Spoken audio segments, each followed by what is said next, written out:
आप सब लोगों को नमस्कार। कल केंद्र सरकार ने जैसे ही सुप्रीम कोर्ट बंद हुआ छुट्टियों के लिए, वैसे ही उसके कुछ घंटों के बाद ऑर्डिनेंस लाके सुप्रीम कोर्ट के जजमेंट को पलट दिया। हम सब जानते हैं एक हफ्ते पहले सुप्रीम कोर्ट ने जजमेंट दिया था कि दिल्ली के अंदर अधिकारियों के ऊपर कंट्रोल, सरकारी अधिकारियों, सरकारी कर्मचारियों के ऊपर कंट्रोल दिल्ली की चुनी हुई सरकार का होगा।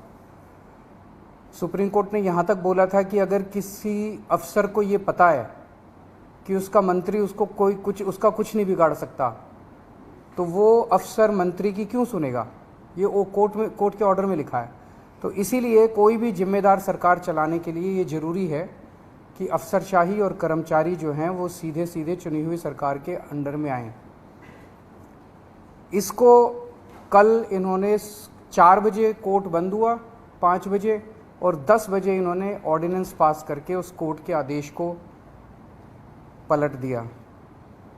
जिस दिन आदेश आया था उसके अगले दिन इन लोगों ने सोच लिया था कि ऑर्डिनेंस लाके इस आदेश को पलटना है, क्योंकि अगर हम सीक्वेंस ऑफ इवेंट्स देखें, जजमेंट आने के और उसको पलटने के बीच में 8 दिन है। पहले 3 दिन सेक्रेटरी सर्विसेज गायब हो गया, उसका फ़ोन ऑफ हो गया। 3 दिन के बाद सेक्रेटरी सर्विसेज निकलते हैं, कहते हैं मैं कोर्ट का ऑर्डर मानने को तैयार हूं। तो चीफ सेक्रेटरी फिर बीच बीच में गायब हो जाते हैं और सिविल सर्विसेज बोर्ड की मीटिंग होने में 3 दिन लग जाते हैं। फिर फाइनली जब सिविल सर्विसेज बोर्ड की मीटिंग होती है और एलजी के पास प्रस्ताव भेजा जाता है तो 2 दिन एलजी साहब बैठ जाते हैं उसके ऊपर। 8 दिन इन लोगों ने इस तरह से बिता दिए। ये सारे के सारे कोर्ट के बंद होने का इंतजार कर रहे थे कि कब कोर्ट बंद होगा, कब कोर्ट की छुट्टियां होगी और कब हम अध्यादेश लाएंगे। तो प्रश्न ये उठता है कि ये कोर्ट के बंद होने का इंतजार क्यों कर रहे थे कि जब कोर्ट बंद होगा तब हम अध्यादेश लाएंगे। पहले ले आते, जब कोर्ट की छुट्टियां नहीं चल रही थी, जब कोर्ट खुला था, जिस दिन अध्यादेश आया 3 दिन बाद, 4 दिन बाद, 5 दिन बाद ले आते। क्योंकि ये अंदर दिल के अंदर जानते हैं कि ये अध्यादेश पूरी तरह से गैर कानूनी, गैर संवैधानिक और जनतंत्र के खिलाफ है। इन्हें पूरी तरह से पता था कि अगर सुप्रीम कोर्ट के खुले होते हुए अगर ये अध्यादेश ले आते और हम अगर अगले दिन इसको सुप्रीम कोर्ट में चुनौती देते तो सुप्रीम कोर्ट में ये 5 मिनट भी ये अध्यादेश टिकने वाला नहीं था। तो ये चाहते थे कि सुप्रीम कोर्ट बंद हो और उसके बाद ये अध्यादेश लेके आए। अंदर खाने ये भी जानते हैं कि ये अध्यादेश 5 मिनट भी टिकने वाला नहीं है। तो क्या इस अध्यादेश की लाइफ केवल 1.25 महीने की है जब तक सुप्रीम कोर्ट बंद है? 1 जुलाई को सुप्रीम कोर्ट खुलेगा, हम इसको चैलेंज करेंगे सुप्रीम कोर्ट के अंदर और फिर सुप्रीम कोर्ट, हम जानते हैं कि ये भी जानते हैं, अंदर खाने ये भी जानते हैं कि इस अध्यादेश का क्या होगा। तो क्या ये अध्यादेश केवल इस 1.25 महीने की छुट्टियों के लिए लाया गया है? आज मैंने आप ही लोगों के चैनलों पे देखा कि ये कह रहे हैं कि हम इन्होंने रिव्यू पिटीशन फाइल कर दी है, किसी ने कॉपी भी भेजी है, शायद कर दी है या करने वाले हैं, कर दी है। रिव्यू पिटीशन का क्या मतलब रह गया? जब ऑर्डिनेंस लाके इन्होंने पूरे के पूरे जजमेंट को खत्म कर दिया तो जो जजमेंट ही नहीं बचा उसका रिव्यू का कैसा?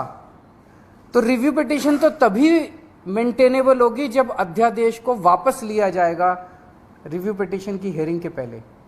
तो ये क्या ये इंडिकेशन है कि जैसे ही सुप्रीम कोर्ट खुलेगा इस अध्यादेश को वापस ले लिया जाएगा? नहीं तो रिव्यू पिटीशन का मतलब ही नहीं है।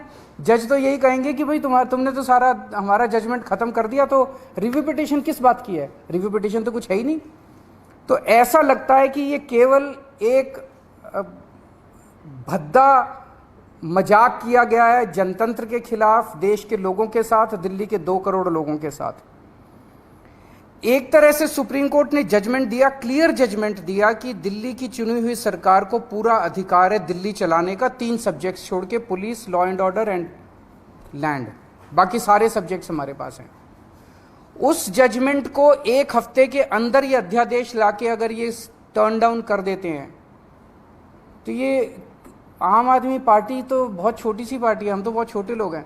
ये तो सीधे सीधे केंद्र सरकार सुप्रीम कोर्ट को चुनौती दे रही है, सुप्रीम कोर्ट को चैलेंज कर रही है कि तुम जो मर्जी ऑर्डर कर लो, तुम्हारे सारे ऑर्डर हम 2 मिनट के अंदर ऑर्डिनेंस लाके बिल लाके सब खत्म कर देंगे। ये चैलेंज इन्होंने ये सुप्रीम कोर्ट की मैजेस्टी को चैलेंज किया जा रहा है, उनकी पावर को चैलेंज किया जा रहा है कि तुम जो मर्जी ऑर्डर कर दो, हम तुम्हारे सारे ऑर्डर खत्म कर देंगे। सुप्रीम कोर्ट की इंसल्ट की जा रही है। This is a direct contempt of supreme court. आम आदमी पार्टी को 3 बार प्रचंड बहुमत, 4 बार, 3 बार असेंबली के अंदर मिला और 1 बार एमसीडी के अंदर प्रचंड बहुमत मिला आम आदमी पार्टी को। दिल्ली के लोगों ने बार बार चीख चीख के कहा है कि हमें आम आदमी पार्टी की सरकार चाहिए, हमें आम आदमी पार्टी की सरकार चाहिए, हमें आम आदमी पार्टी पसंद है। और बार बार इन लोगों ने आम आदमी पार्टी को की सरकार को काम करने से रोका है। तो ये तो एक तरह से खुली चुनौती है कि तुम जिसको भी, हमारी पार्टी के अलावा जिसको भी चुनोगे, हम उसको काम नहीं करने देंगे। ये क्या बात हो गई? ऐसे देश कैसे चलेगा? पहले ये 2015 में नोटिफिकेशन लेके आए, उस नोटिफिकेशन के बाद ये एक 2021 में एक कानून लेके आए, जिस कानून से और हमारी पावर्स छीनी गई। पिछले साल झूठे केसेस में फंसा के हम अच्छे स्कूल बना रहे थे, हमारे एजुकेशन मिनिस्टर को जेल में डाल दिया ताकि स्कूल ना बन सके। हम अच्छे मोहल्ला क्लिनिक अस्पताल बना रहे थे, हमारे उसको हेल्थ मिनिस्टर को जेल में डाल दिया ताकि स्कूल अस्पताल ना बन सके। और अब ये कानून लेके आ गए। ये बेसिकली तो काम करने से रोकना चाहते हैं आम आदमी पार्टी की सरकार को, क्योंकि जैसा काम आम आदमी पार्टी की सरकार कर रही है वैसा काम करने की इनकी ना तो नीयत है और ना इनकी कैपेसिटी है वैसा काम करने की। पर मैं दिल्ली के लोगों को भी और देश के लोगों को भी कहना चाहता हूं कि स्पीड स्लो जरूर होगी कामों की। आज जो इन्होंने अध्यादेश पारित किया, उन्होंने और भी कई सारे सेक्शंस डाले हैं, अभी भी हम स्टडी कर रहे हैं।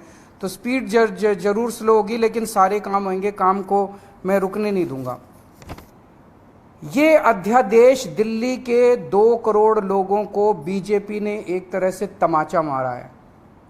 बीजेपी का कहना है तुम जिस भी सरकार को चुनोगे, चुन के देख लो, हम काम नहीं करने देंगे, हम काम रोकेंगे, हम तुम्हारी सरकार को काम नहीं करने देंगे। ये तो दिल्ली के लोगों को का अधिकार है अपनी सरकार चुनने का। भाई संविधान देता है अधिकार कि आप जिस मर्जी को वोट देके चुनो।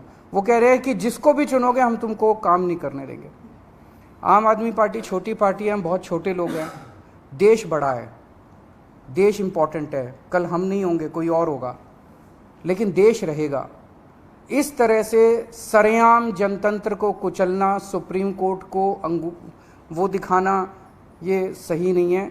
हम इसके खिलाफ सुप्रीम कोर्ट में या वो डालेंगे, इस ऑर्डिनेंस के खिलाफ सुप्रीम कोर्ट जाएंगे। और जब से ये ऑर्डिनेंस आया, केवल दिल्ली नहीं, देश भर से मेरे पास फ़ोन आ रहे हैं। यहाँ तक कि बीजेपी के कट्टर समर्थक भी कह रहे हैं कि ये तो मोदी जी ने ठीक नहीं किया, ये तो प्रधानमंत्री जी ने ठीक नहीं किया।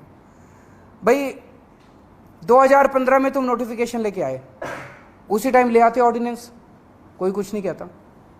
8 साल के संघर्ष के बाद दिल्ली के लोगों ने संघर्ष किया, आम आदमी पार्टी की सरकार ने संघर्ष किया। संघर्ष करने के बाद सुप्रीम कोर्ट ने जब इतना साफ साफ फैसला दे दिया, उस फैसले को तुम पलट देते हो और तुम कहते हो हम सुप्रीम कोर्ट को नहीं मानते। इसके तो ये तो पूरा देश देख रहा है और पूरा देश कह रहा है ये तो बहुत गलत काम किया इन लोगों ने। तो दिल्ली के लोगों के बीच में जाऊंगा मैं अब, और बहुत जल्दी दिल्ली के अंदर महारैली की जाएगी। और मुझे जिस तरह से रिएक्शन आ रहे हैं जनता के, मेरे को लगता है कि इस बार दिल्ली के अंदर भारतीय जनता पार्टी को जनता 7 में से 1 भी सीट नहीं देने वाली। जनता बहुत नाराज़ है इनके हथकंडों से, इनकी तानाशाही से और इनकी गुंडागर्दी से। मैं आज इस मंच के ज़रिए सभी अपोजिशन पार्टीज़ को अपील करना चाहता हूँ कि राज्यसभा के अंदर जब ये बिल आएगा, ऑर्डिनेंस जब बिल के रूप में पेश किया जाएगा, इसे किसी भी हालत के अंदर राज्यसभा में पारित नहीं करवाना। मैं खुद एक पार्टी के नेताओं से जाके मिलूंगा, उनसे समर्थन मांगूंगा कि इस बिल को अपोज करना है, ये जनतंत्र के खिलाफ है। किसी भी हालत में हमें इस बिल को पास नहीं होने देना राज्यसभा के अंदर। अगर आप अभी नहीं हुई है, पर मैं करूंगा, सबसे करूंगा। वो तो सिंघवी साहब हमारे वकील हैं, वो देख रहे हैं, स्टडी कर रहे हैं। जैसे कोर्ट खुलेगा 1 जुलाई को शायद खुल रहा है, इमीडिएटली भी सबसे बड़ी कोर्ट तो सुप्रीम कोर्ट होती है, उसकी भी कॉन्स्टिट्यूशनल बेंच ने ये 5 जजेस ने जजमेंट दे दिया, उसको पलट दिया इन्होंने। बताओ, संसद कानून बने तो फिर कहाँ सुप्रीम कोर्ट ही आदेश दे रहा है कानून बनने तो आप क्या करेंगे? नहीं तो सुप्रीम कोर्ट जाएंगे ना। देखिए मैं देख रहा था आप सब लोगों ने सिंघवी साहब का इंटरव्यू किया है। Basic structure of the constitution जो है, कोई भी कानून लाके बेसिक स्ट्रक्चर, कल को अगर कोई ब्रूट मेजॉरिटी आ गई और उसने कह दिया हाँ जनतंत्र खत्म कर दिया उन्होंने संविधान से कि जनतंत्र अब नहीं होगा, वो नहीं कर सकते। ऐसा कानून नहीं आ सकता जो जनतंत्र खत्म कर दे।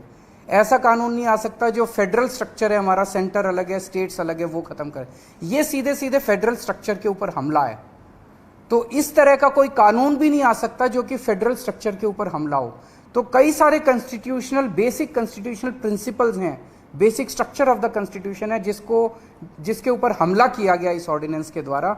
तो ऐसा मानना है कई सारे कानून के जानकारों का कि ये ऑर्डिनेंस जो है, या ये अगर कानून की शेप भी लेता है तो ये कोर्ट के अंदर टिकेगा नहीं। ये जो ऑर्डिनेंस पास हुआ, do you think this is no more Delhi versus centre, rather the court versus the, ये पूरी की पूरी लड़ाई अब एक तरह से सुप्रीम कोर्ट वर्सेस सेंटर है। ये केवल दिल्ली सरकार एक छोटी सी चीज हो गई है। उन्होंने तो सीधे सीधे कह दिया। इस तरह से तो ये बहुत खतरनाक चीज है। सुप्रीम कोर्ट कोई भी आदेश पारित करेगा, अगर केंद्र सरकार के खिलाफ पारित करेगा, केंद्र सरकार कानून लाके उसको पलट देगी, उनकी मेजॉरिटी है ना। फिर देश की जनता कहां रह गई? जैसे आप लोगों ने सुना होगा कि वो भी इन्होंने ऑर्डिनेंस लाके किया था, जो ईडी के डायरेक्टर की एक्सटेंशन वाला मामला था। ऑर्डिनेंस लाए थे, लेकिन अब सुप्रीम कोर्ट कह रहा है कि हम उसको, मतलब अभी जजमेंट नहीं आया, लेकिन हियरिंग के दौरान सुप्रीम कोर्ट ने कहा कि हम इसको नहीं मानते। It is obviously Keshwanand Bharti was the basic structure of the constitution. This is basic structure. They are attacking the basic structure of the constitution. नहीं, नेताओं की नहीं, आम आदमी पार्टी दिल्ली में करेगी। मैं दिल्ली की जनता के बीच में जाऊंगा, घर घर जाऊंगा, मैं एक एक घर में जाऊंगा और उनको बताऊंगा कि किस तरह से इन्होंने किया है। आपकी पावर को छीना है। केजरीवाल छोटी चीज है, जनता बड़ी चीज है। एक एक आदमी की, दिल्ली की एक एक आदमी की पावर को छीना है, उसके जनतांत्रिक अधिकार को छीना है। जनता जिंदा कैसे रहेगी? इस तरह की अगर तानाशाही आ जाएगी तो जनता जिंदा कैसे रहेगी? उनके लिए काम कौन करेगा? बड़ी जल्दी हम पूरा प्लान अनाउंस करेंगे हमारे ना। yes of course the whole आम आदमी party will be on the streets in the coming days। मैं ये पूछ, इसका क्यों, क्या कह रहे हैं वो, क्या कारण है इसका?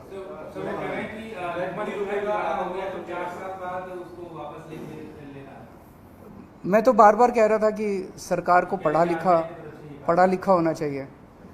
क्योंकि कभी कहते हैं कि भ्रष्टाचार खत्म करने के लिए 2000 रुपये का नोट लेके आए, कभी कहते हैं कि भ्रष्टाचार खत्म करने के लिए 2000 रुपये का नोट हटा दिया। तो मतलब कुछ समझ नहीं आ रहा कि सरकार कर क्या। पूरा देश को लाइनों में लगाए रखते हैं, पूरा दिन लाइनों में लगाए रखते हैं, हर 3-4 साल में लाइनों में लगा देते हैं। ये अच्छी चीज़ नहीं है, ये अनप्रोडक्टिव काम है। जनता को अपने परिवार पालने के लिए और अपना काम करने के लिए उसमें लगना चाहिए, ना कि बैंकों के अंदर जनता लाइनों में लगी है नोट बदलवाने के लिए। तो आप समझ ही रहे हैं उसके कारण क्या है। शुक्रिया, थैंक यू।